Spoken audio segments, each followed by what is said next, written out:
Il y a encore 30 ans, les scientifiques pensaient que certains lieux sur Terre étaient stériles. La vie y était tout simplement impossible, comme elle est absente des autres planètes. On peut avoir ponctuellement moins 20 degrés en hiver, jusqu'à plus 5, donc ça fait quand même des variations énormes. Et ce qui est encore plus intéressant, c'est que philosophiquement, on est à la limite de la vie, c'est-à-dire la vie ou la mort.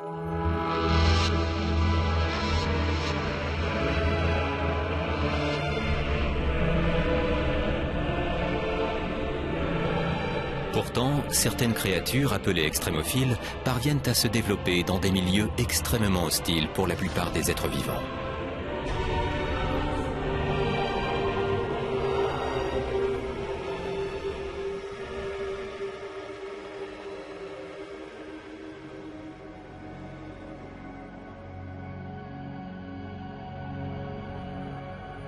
Dans les environnements froids, les micro-organismes sont les rois. Ils sont la base d'écosystèmes fragiles menacés par le réchauffement climatique.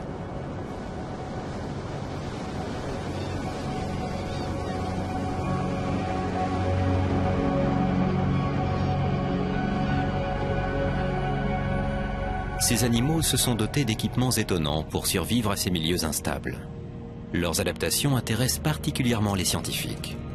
Nous partons sur leurs traces dans les endroits les plus froids de la planète, au Spitzberg, au Groenland et en Antarctique.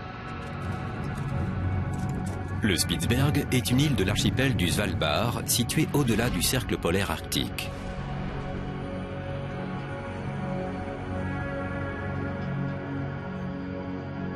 C'est un milieu extrême en raison de ses températures négatives pouvant descendre jusqu'à moins 30 degrés. Seules 2 saisons se succèdent, 9 mois d'un long hiver sombre et glacial, et 3 mois d'un court été frais et ensoleillé. L'expédition scientifique Spitzberg a pour mission de dresser un inventaire de la microfaune et de la flore durant cette courte période d'été. Elle est composée d'étudiants en biologie accompagnés de leur professeur Jean-Michel Bichin, chercheur au Muséum d'histoire naturelle de Paris. D'après lui, c'est la meilleure place. Et en plus, on peut débarquer facilement avec le Zodiac. Ah ouais. Toute l'équipe va passer 1 mois sur l'île en autonomie complète. Il faut qu'on regarde s'il y a un écoulement pour qu'on puisse avoir de l'eau pendant le séjour. Et puis si on a une zone sèche et un petit peu élevée, ça permettrait d'avoir un petit point d'observation. Et accolé à la montagne, ce serait pas mal. Pour nous couper des vents de vallée en réalité, quoi. Et un point de vue sur une visite possible d'ours en tout cas.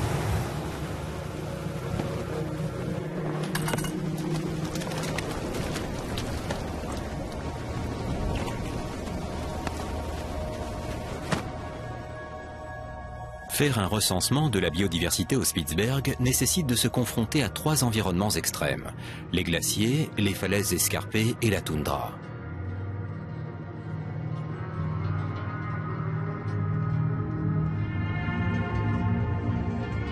À ce tableau, déjà très inhospitalier, s'ajoute la présence d'ours polaires. Ces seigneurs des glaciers sont souvent présentés comme les principales victimes du réchauffement climatique. Mais avec l'ours blanc, ce sont des milliers d'espèces qui sont menacées d'extinction. Et certaines n'ont même pas encore été recensées. On sait que le réchauffement climatique va à une telle rapidité que les écosystèmes arctiques sont en danger immédiat. C'est-à-dire qu'on considère que leur taux de survie, c'est 25-50 ans. Donc voilà dans quel contexte nous on s'est situé en tant qu'expédition de la biodiversité arctique. C'est-à-dire répondre à une véritable urgence, c'est celle de la connaissance de milieux, d'écosystèmes qui sont en danger.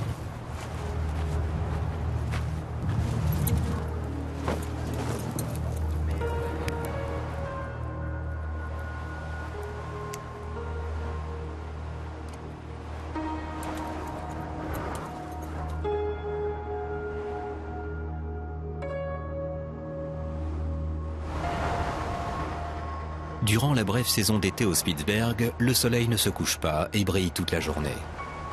C'est la période idéale pour étudier une végétation en plein essor.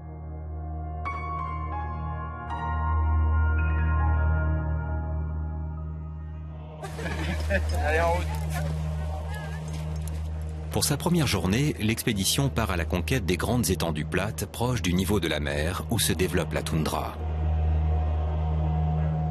Une végétation rase parfaitement adaptée à l'environnement arctique. Même si la couche de surface du sol dégèle en été, elle reste pauvre en sels minéraux, ce qui limite considérablement la vitesse de croissance et la densité de la végétation.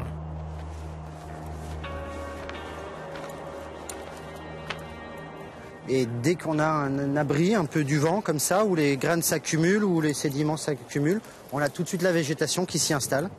Là typiquement, et on a vraiment un joli massif là, de dryas qui se met en place. Et les plantes, une fois qu'elles sont enracinées là-dedans, elles vont essayer de coloniser l'extérieur. Là on le voit ici par exemple. Hein. Donc en gros le but c'est de s'accrocher et ensuite de gagner des centimètres comme ça, bout par bout.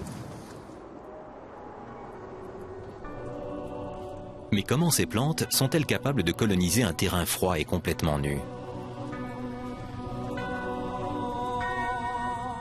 Elles prennent la forme de coussinets, ce qui leur permet d'emmagasiner de la chaleur. C'est une manière efficace de conquérir le milieu puisque certaines plantes peuvent vivre plus de 100 ans. Alors il y a deux explications à ça. C'est une bonne résistance au vent, mais aussi au froid. Cette forme compacte. Et par ailleurs, les plantes vont mourir et fabriquer leur propre humus, leur propre matière organique pour celles qui vont venir après. Donc en fait, elles forment une sorte de sol à la surface par les générations de plantes qui vont mourir ici sur place.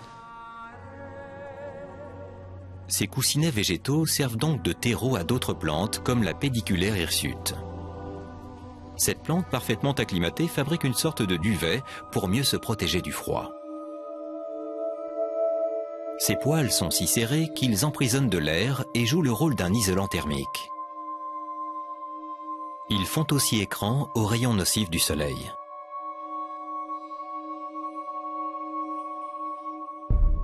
Plus étonnant, la végétation la plus développée et la plus dense se situe dans un milieu encore plus extrême, les versants abrupts des falaises.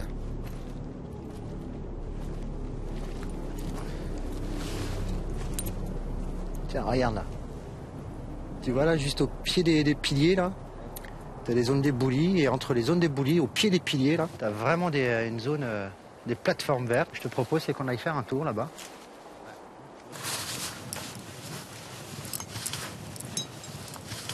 On va monter là à flanc. Donc on ne sait pas trop quel type de terrain on va avoir. Là probablement on a un terrain vraiment instable. Donc on a vraiment des zones d'érosion fortes là. Hein. C'est une pente très raide.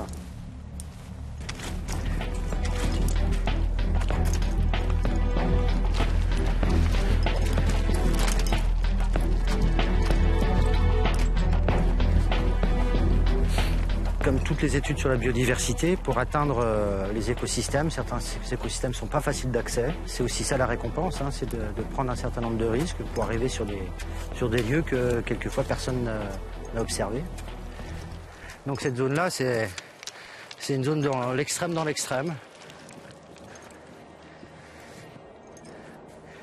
Et ben c'est inattendu, vraiment inattendu. On a ici des plantes qui sont en fruits. Ou en fleurs. Hein, Mais comment les plantes trouvent-elles de la matière organique dans un environnement aussi inhospitalier? Le fait de trouver ici des plantes qui sont d'un stade plus avancé, dans un milieu suspendu à flanc de falaise, à une centaine de mètres d'altitude, c'est vraiment très surprenant et en même temps, c'est pas un mystère, hein. On est juste en dessous d'une colonie d'oiseaux. Donc en gros, ici, l'alimentation, elle tombe du ciel. Là, on a du guano hein, qui apporte de l'azote, qui apporte de la matière nutritive, qui permet aussi à toute une cohorte et de bactéries et de plantes, de mousses, de lichens de coloniser ce milieu.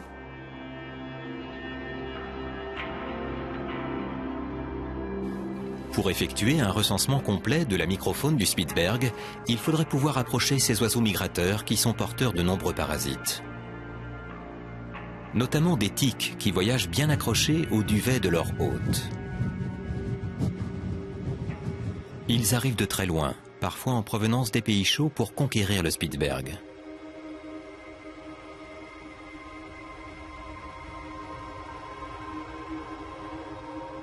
Un voyage entrepris souvent aux dépens de l'oiseau. En se gorgeant de leur sang, les tiques leur inoculent aussi la maladie de Lyme.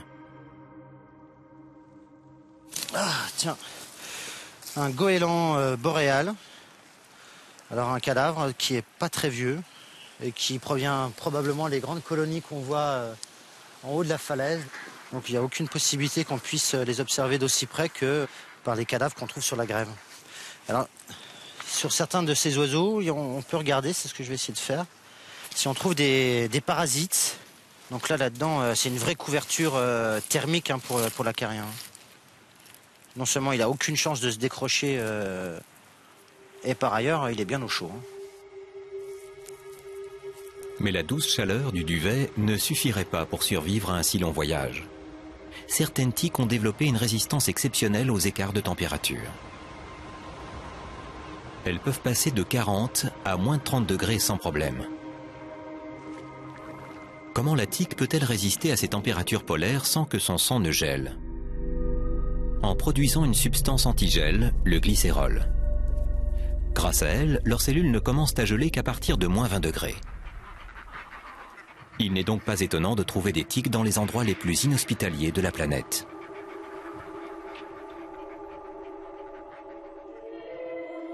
Au-delà de ces falaises, un autre milieu extrême abrite la vie.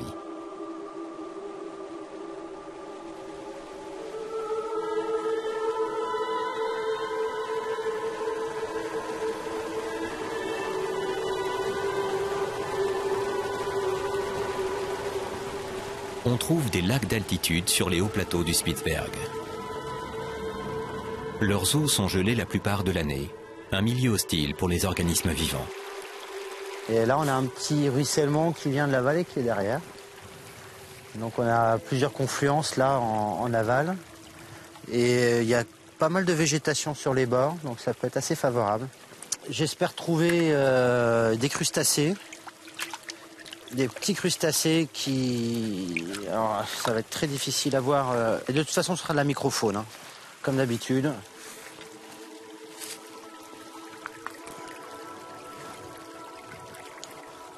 Voilà, on est pas mal là. On a une maille très fine ici, hein, donc ça veut dire qu'on va aller à 100 micromètres, c'est-à-dire 1/10 de millimètre, on aura de ces organismes de cet ordre de taille. Hein. Le filet va avant tout filtrer des microalgues qui abondent dans ces eaux froides. Elles sont à la base de la chaîne alimentaire. Elles servent en quelque sorte de carburant à des organismes gélatineux. Ces organismes ingèrent les microalgues dont elles récupèrent l'énergie. En contrepartie, les microalgues se retrouvent protégées du gel par la membrane cellulaire de leur hôte, parfaitement adaptée au froid. Nous, on regarde ici plus les petites bestioles, c'est-à-dire les invertébrés qui vivent dans les mousses, dans le sol, dans la litière, sous les cailloux, etc. Donc la part cachée de la biodiversité, mais la part la plus importante finalement. Celle qui modifie les sols, celle qui agit au début des chaînes alimentaires. Les ouvriers des écosystèmes, quoi. Les daphnies en constituent un bon exemple. Ce sont des petits crustacés qui se nourrissent essentiellement de microalgues.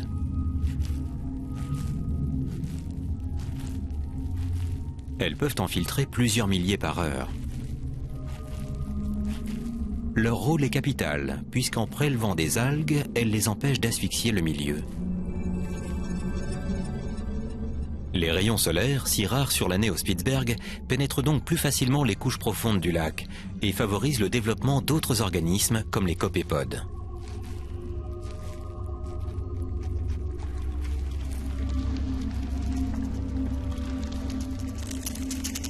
Lorsque les conditions se dégradent et que le lac gèle, daphnies et copépodes produisent des œufs plus solides que d'habitude pour assurer leur survie. La membrane de ces œufs est en effet capable de supporter la pression, le sel ou le gel.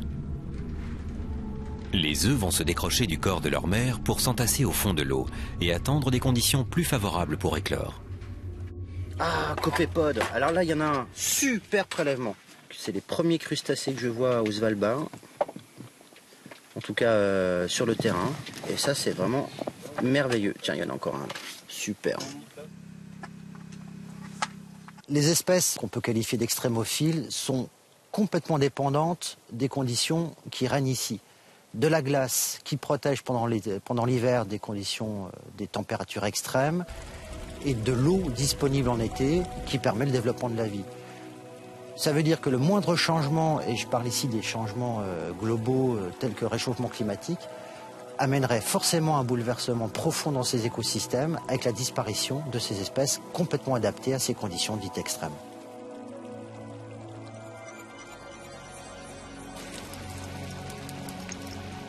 Le réchauffement climatique a aussi un impact sur le milieu.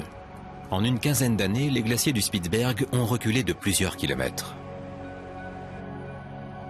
Pour l'expédition, la marche d'approche vers ces glaciers sera d'autant plus longue et pénible que le sol est raviné et érodé par les eaux de fonte des glaces.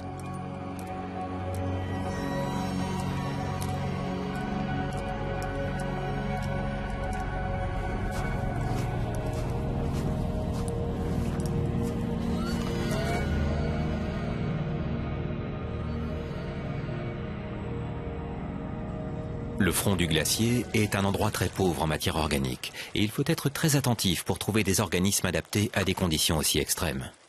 On soulève les cailloux tout au bord du névé. La température, là, elle est d'un peu plus de 0 degré. Et il y a pourtant, là, je vois partir des petits colamboles qui sautillent. Donc on a une petite faune là, qui se développe là-dedans. Les colamboles font partie des rares organismes capables de survivre dans de telles conditions. Elles sont en tout début de l'écosystème, mais c'est des écosystèmes très courts. Hein. Dans tous les milieux extrêmes, généralement, les écosystèmes sont réduits. C'est pas les plantes ici qui apportent directement, en tout cas localement, la matière organique. La matière organique a certainement été importée, soit par le vent par exemple, des débris qui sont, soit par les déplacements de glaciers, etc., ou soit éventuellement par des bactéries qui vont produire de la matière organique à partir de la matière minérale. Les colamboles vont donc chercher leur nourriture au pied des glaciers, dans la boue et sous les pierres. Pour se diriger dans un environnement aussi opaque, ils disposent d'une longue paire d'antennes. Leur corps est recouvert de poils crochus qui leur permettent d'emprisonner de l'air et de disposer ainsi d'une réserve à oxygène lorsqu'ils sont immergés dans la boue. La neige n'est pas davantage un obstacle pour eux. Les colamboles sécrètent en effet une protéine antigel qui inhibe la formation de cristaux de glace jusqu'à -6 degrés.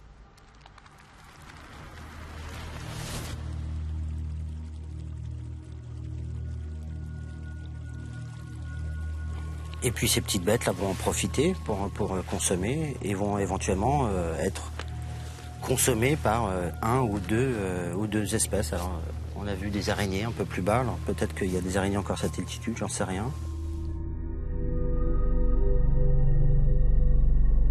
Pour échapper à leurs prédateurs, les colamboles disposent d'une arme secrète, un organe de saut placé sous leur abdomen. Lorsqu'il se détend, il leur permet de faire des bonds instantanés de plus de 10 cm, ce qui correspondrait à notre échelle à un saut par-dessus la tour Eiffel. C'est peut-être le moins dur pour eux d'être dans cette zone de glacier, dans la mesure où les températures sont moins contrastées dans l'année. Les conditions extrêmes ne sont pas forcément dans le froid, mais dans les écarts de température. Ici, c'est tamponné, entre guillemets. Donc même si ça peut paraître très froid, pour la faune, c'est moins dur de passer de -12 à +1 que de -12 à +15. Dans les environnements froids, la vie s'arrêterait-elle au pied des glaciers ?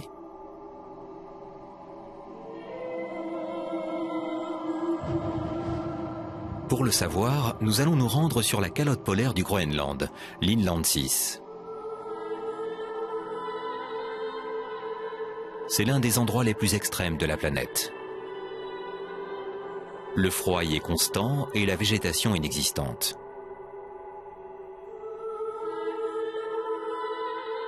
L'Inland 6 s'est formé il y a 250 000 ans. Sa superficie représente 3 fois celle de la France et son épaisseur peut atteindre 3000 mètres. C'est un immense désert glacé qui contient à lui seul près de 10% de l'eau douce de la planète.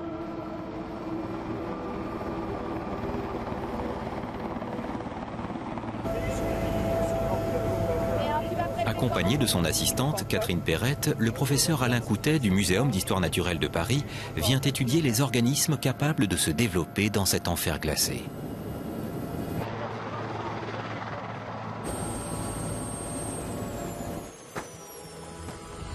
Pour mener à bien sa mission, il est encadré par une équipe de glacionautes, des spécialistes de l'exploration des grottes sous-glaciaires.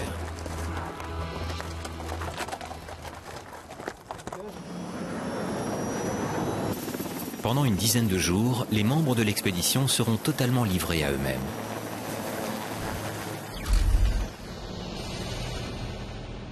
Dans un milieu aussi extrême, les conditions climatiques changent rapidement. Pour se protéger, il faut en priorité installer le laboratoire avant la nuit.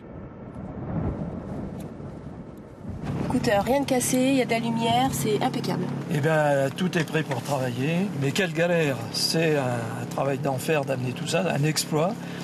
Mais pour étudier des extrémophiles dans leur milieu, il faut passer par là avec la neige, avec la pluie, avec l'humidité. C'est infernal, mais pour avoir les organismes vivants et les étudier correctement, il faut ça.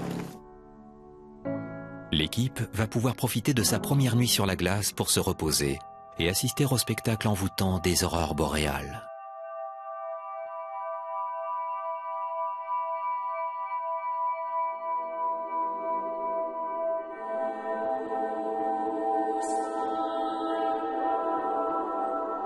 Dès le petit matin, Alain Coutet et Catherine Perrette partent à la recherche des organismes qui sont parvenus à s'établir dans cet environnement hostile. Mais encore faut-il savoir où les chercher.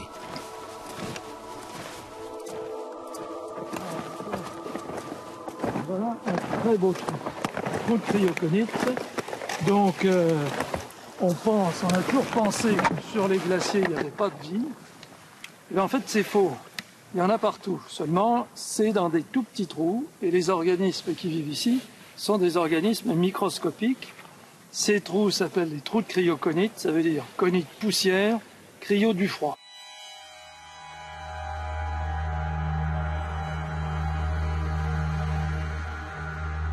Ces trous, qui recouvrent en fait toute la calotte glaciaire, ont un aspect étonnamment cylindrique. Mais comment la nature peut-elle façonner des formes aussi parfaites? Les trous de cryoconite, ça a été une énigme pendant des années. Maintenant, on connaît mieux leur fabrication. En fait, ce sont les particules minérales et organiques qui sont véhiculées par les vents. Ces particules tombent sur la glace et quand le soleil donne, elles s'échauffent plus vite que la glace. Elles font fondre la glace autour et certaines vont rester à la surface de l'eau de fusion, tournicoter avec le vent et constituer un petit cercle qui crée un cylindre dans la glace. Et elles vont finir par tomber au fond, ce qui fait cette matière marron qu'on peut observer dans tous les fonds de trous. Ces trous constituent en fait un véritable micro-écosystème instable. Ils peuvent s'évaporer sous l'action du soleil ou bien geler à tout moment de la journée.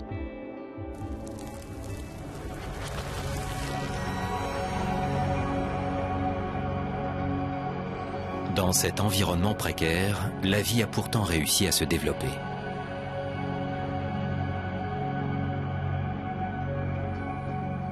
Et cette matière que nous remontons à l'aide de la seringue, eh bien, ce sont des micro-organismes. On récupère ce que l'on a prélevé et après, la seule solution pour regarder et voir qu'il y a bien de la vie, c'est d'utiliser le microscope. Là, ça commence à ramollir, ça. Isoler des organismes de si petite taille dans un milieu aussi compact que la cryoconite revient à chercher une aiguille dans une botte de foin. Il faut donc se munir d'outils pas plus épais qu'un cheveu. Dans ce monde microscopique, une seule goutte d'eau peut contenir toute une chaîne alimentaire.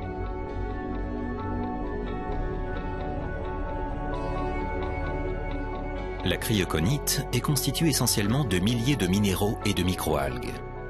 Ces algues sont les premiers producteurs d'énergie de ce micro-écosystème. En réalisant leur photosynthèse grâce au soleil, elles fabriquent de la matière organique. Cette matière organique est le repas favori des rotifères. Ces animaux étranges doivent leur nom aux 2 couronnes de cils qui entourent leur tête et fonctionnent comme une roue. Elles tourbillonnent en sens contraire pour abattre les particules nutritives vers la bouche. Et les prédateurs, il n'y en a pas beaucoup, c'est le rotifère, le tardigrade, qui est le roi de la nature ici, le haut de la chaîne alimentaire. En dehors de ça, il n'y a rien d'autre qui vit dans cet écosystème. Le tardigrade, le super prédateur qui règne sur la calotte du Groenland, ne mesure pas plus d'1 millimètre. Et on a tellement de cryoconites, il y a beaucoup d'amas noirs. Il faut essayer de trouver cet animal qui est transparent, de temps en temps avec une petite tache marron. Et des fois, ça ne bouge pas. Donc, il faut vraiment être vigilant et regarder chaque petit bout de la préparation. Les tardigrades sont parmi les plus petits animaux multicellulaires. Ils sont aussi appelés oursons d'eau en raison de leur drôle de façon de se déplacer. Ils ne nagent pas, mais se servent de leurs impressionnantes griffes pour s'agripper aux fragments de végétaux, ce qui leur donne cette allure pataude. Si on les retrouve partout sur la planète, des sommets de l'Himalaya jusque dans les profondeurs océaniques, c'est certainement en raison de leurs étonnantes capacités de résistance aux environnements extrêmes.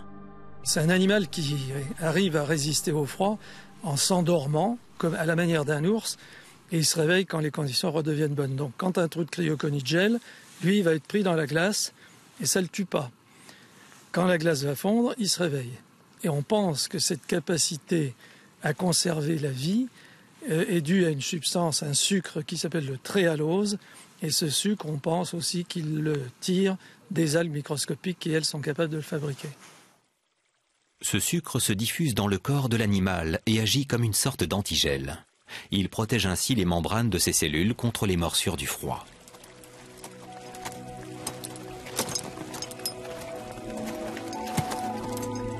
Alain Coutet veut observer sur le terrain une adaptation encore plus étonnante du tardigrade.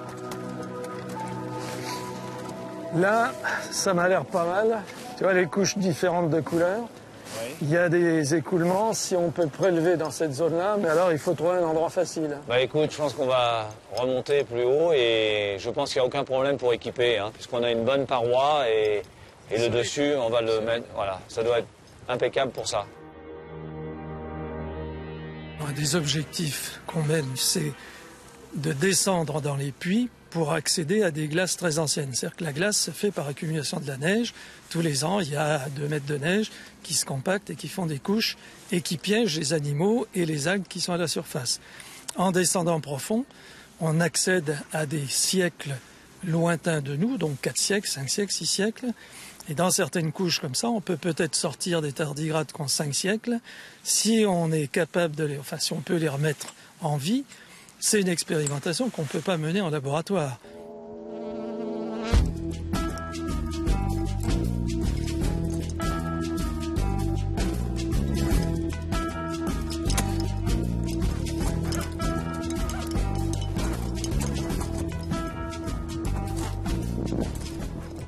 Ici, alors on va en faire un là. Et là, c'est la zone où il y a des organismes qui ont été piégés. On voit d'ailleurs des choses qui dégoulinent.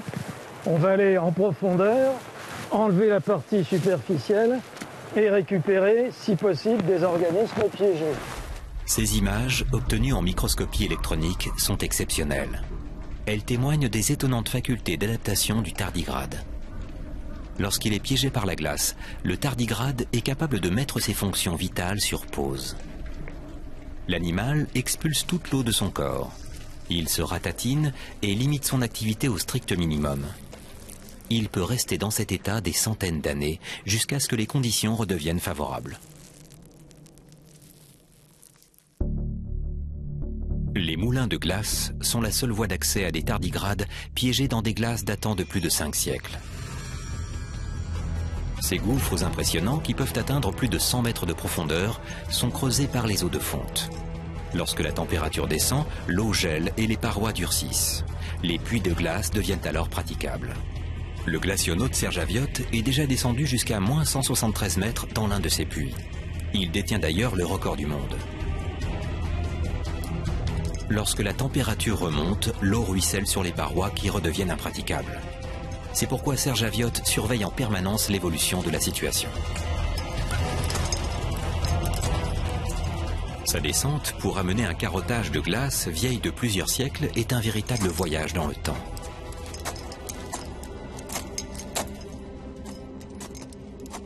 À quoi ça pourrait servir de comprendre ses capacités de résister à la mort? Déjà, c'est un problème philosophique, c'est-à-dire qu'on est entre la vie et la mort.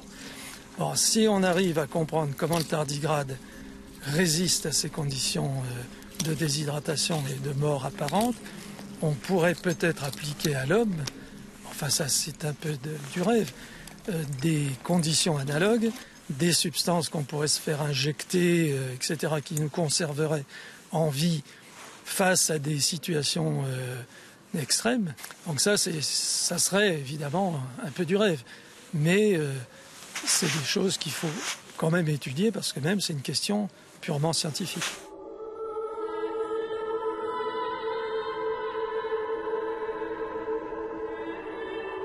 Mais revenons à la surface.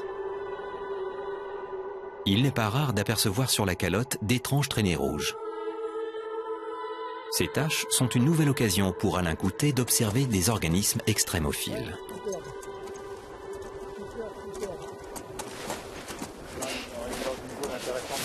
Alors là, tu vois, Cathy, la matière rouge qu'on a là, on dirait des traînées de sang. Hein, c'est tout à fait typique.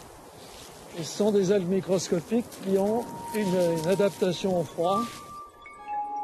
Mais comment des algues peuvent-elles se développer directement sur la glace?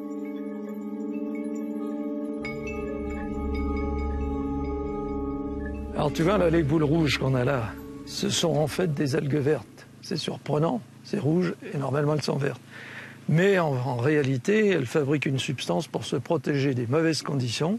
Cette substance est rouge et leur donne cet aspect de globules rouges. C'est-à-dire qu'elles ont à l'intérieur de leurs cellules une couche colorée qui ne sert pas à la photosynthèse, mais qui les protège des excès du soleil et en même temps du froid. Ça sert d'antigel et de parasol. Donc les algues qu'on trouve ici ne sont pas les mêmes qu'on trouve sur la banquise pour une raison simple, c'est que la banquise, c'est de l'eau de mer qui gèle. Ici, c'est de l'eau douce. En allant plonger sous la banquise, on a trouvé des réservoirs d'algues microscopiques extraordinaires qui coloraient la banquise par en dessous, en jaune, en vert, etc. C'était assez étonnant.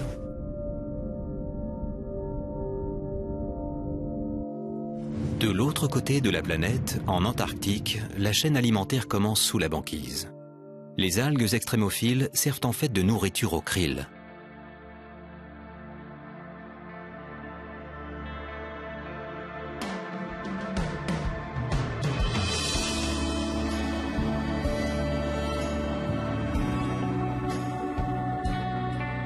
Il s'agit de l'espèce animale la plus abondante sur Terre.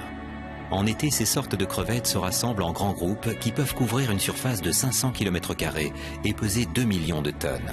Le krill constitue un apport énergétique essentiel pour la plupart des espèces vivant dans les eaux glaciales de l'Antarctique.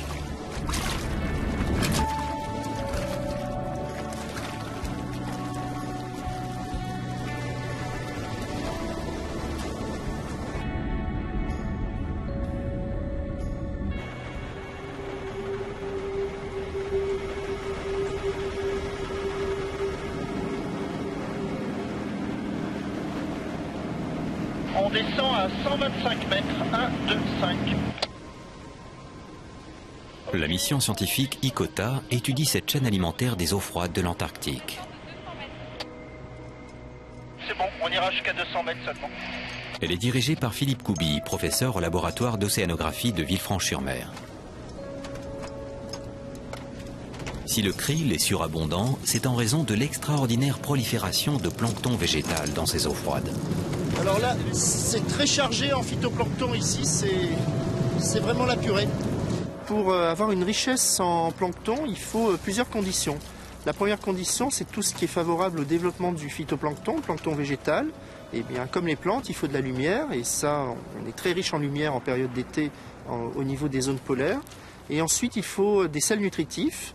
Et ces sels nutritifs ont tendance à être de plus en plus concentrés vers les profondeurs. Et pour les faire remonter vers la surface, eh bien, il faut soit des tempêtes, soit des remontées d'eau froide. Et ce sont des conditions que l'on trouve fréquemment sur le plateau continental antarctique. Le plancton est constitué de centaines d'espèces végétales et animales. Il forme déjà à lui seul une véritable chaîne alimentaire parfaitement adaptée au froid. À sa base, on trouve les diatomées, des microalgues apparues sur Terre il y a 150 millions d'années. Hyper abondantes, elles sont à l'origine de plus de la moitié de l'oxygène que nous respirons. Les diatomées sont consommées par les foraminifères. Ces organismes se servent de leurs filaments pour capturer leur nourriture et se déplacer.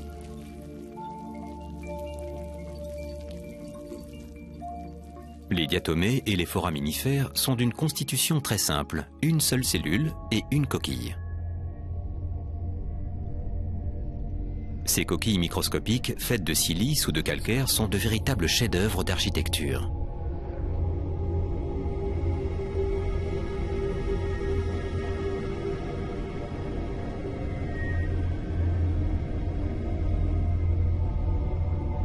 Pour assurer une meilleure rigidité de leurs coquilles, ces organismes ont inventé bien avant nous les formes de la tôle ondulée, du carton gaufré ou de la structure en nid d'abeille.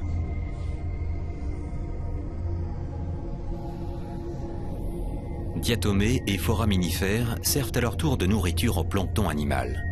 Celui-ci est essentiellement composé de crustacés, de méduses et du krill. Ce zooplancton alimente à son tour une faune extrémophile étrange, vivant sous la banquise.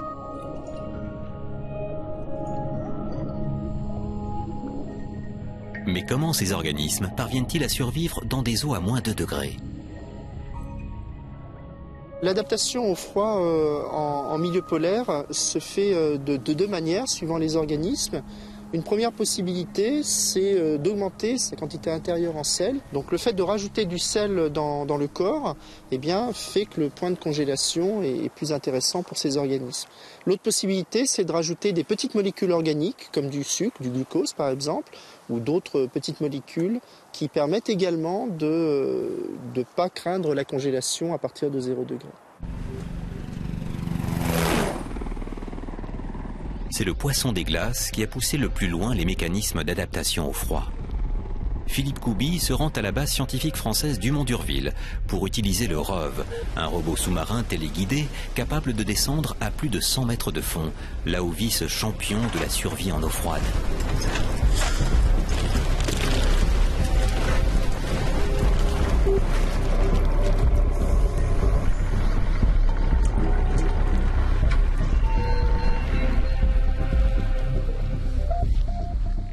Alors là, le ROV est à 174 mètres et par rapport aux pêches classiques, ce qui est intéressant avec le ROV, c'est de pouvoir voir l'individu dans son milieu, d'expliquer son habitat et également d'étudier son comportement, chose qui est très très difficile, voire impossible à faire avec de la pêche.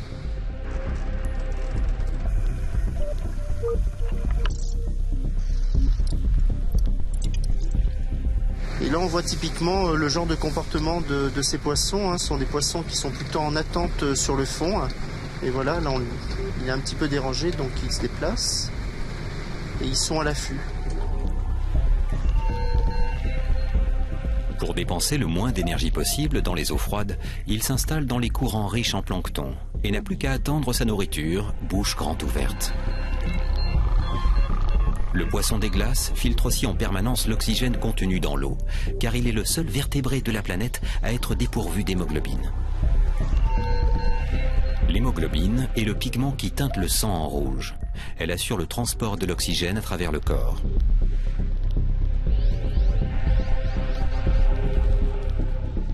Le sang du poisson des glaces en est dépourvu. C'est pourquoi il est blanc, voire transparent. L'oxygène dont il a besoin est directement puisé dans l'eau. Nous sommes dans un environnement très froid, il y a beaucoup d'oxygène. Ces poissons ont des branchies qui ont une surface beaucoup plus importante, donc l'échange se fait mieux. Ils ont un cœur beaucoup plus gros, ce qui fait que la circulation sanguine se fait beaucoup mieux et l'oxygène arrive directement au niveau des tissus. probablement que cette modification ne peut exister que dans des milieux froids et aurait probablement n'aurait pas pu exister dans d'autres milieux. Mais à ces températures polaires, le problème principal pour le poisson des glaces et la plupart des autres poissons est d'éviter d'être congelés sur place. Ils vivent dans un environnement si froid que l'eau entrant par leur bouche peut geler une partie de leur tube digestif. Heureusement pour eux, ils produisent une protéine qui agit sur les tissus gelés et empêche la glace de se propager.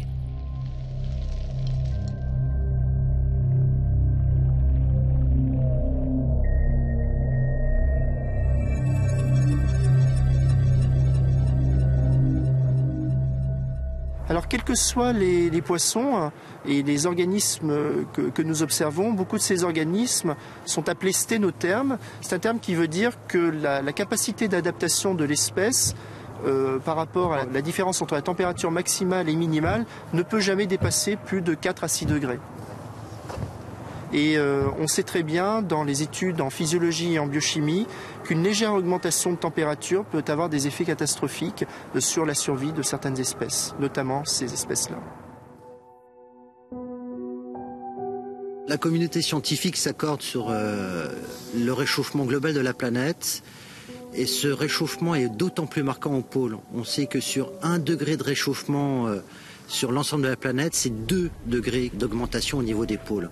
Alors ça veut dire concrètement des changements lourds, massifs, sur les conditions de vie des organismes ici. Donc ça veut dire que ces extrémophiles, particulièrement adaptés à ces conditions natives, entre guillemets, vont être mis en danger directement, et c'est les premiers organismes sur la planète qui vont probablement subir lourdement les changements climatiques actuels.